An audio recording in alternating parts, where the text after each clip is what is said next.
এবার শাকিব খানের নতুন সিনেমাতে থাকবেন মোশাররফ করিম। পরিচালক আবু হায়াত মাহমুদের পরিচালনায় প্রথমবারের মতো একসাথে কাজ করতে চলেছে শাকিব খান ও মোশাররফ করিম। নতুন এই সিনেমাতে শাকিব খান কালা জাহাঙ্গীরের ক্যারেক্টার প্লে করবে এটা তো আমরা সবাই জানি, তবে মোশাররফ করিমের ক্যারেক্টারটাও কিন্তু বেশ ইন্টারেস্টিং, যেটা শুনলে আপনিও অবাক হয়ে যাবেন। হ্যাঁ গাইস, ছোট পর্দার এই ভার্সেটাইল অভিনেতা এবার পর্দায় হাজির হবে পিচ্চি হান্নানের চরিত্রে। তবে শাকিবের মতো মোশাররফ করিমের এই ক্যারেক্টারটাও বেশ রুটলেস এবং অ্যারোগেন্টনেস থাকবে।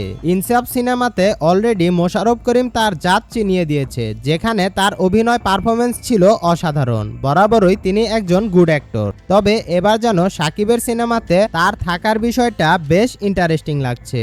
এই সিনেমার কাস্ট ক্রিউ সম্পর্কে যদি বলি, তাহলে এই সিনেমাতে শাকিব খান, মোশাররফ করিম, লিড হিরোইন হিসেবে থাকবে মধুমিতা সরকার। এছাড়া আরও থাকবে তারিক আনাম খান, শহীদুজ্জামান সেলিম এবং দিলারা জামান। তবে মোশাররফ করিম এই সিনেমার মধ্য দিয়ে পর্দায় একটা বোম ফাটাতে চলেছে। এখন শুধু দেখার পালা গল্পটা কেমন হয় এবং মোশাররফ করিম ঠিকঠাক জমাতে পারে কিনা। আপনার কাছে কি মনে হয় অবশ্যই কমেন্ট করে জানাবেন। এরকম আরো ইন্টারেস্টিং মুভি রিলেটেড আপডেট পেতে আমাদের চ্যানেলটা সাবস্ক্রাইব করে আমাদের সাথেই থাকুন। সকলেই ভালো থাকবেন, সুস্থ থাকবেন। আল্লাহ হাফেজ।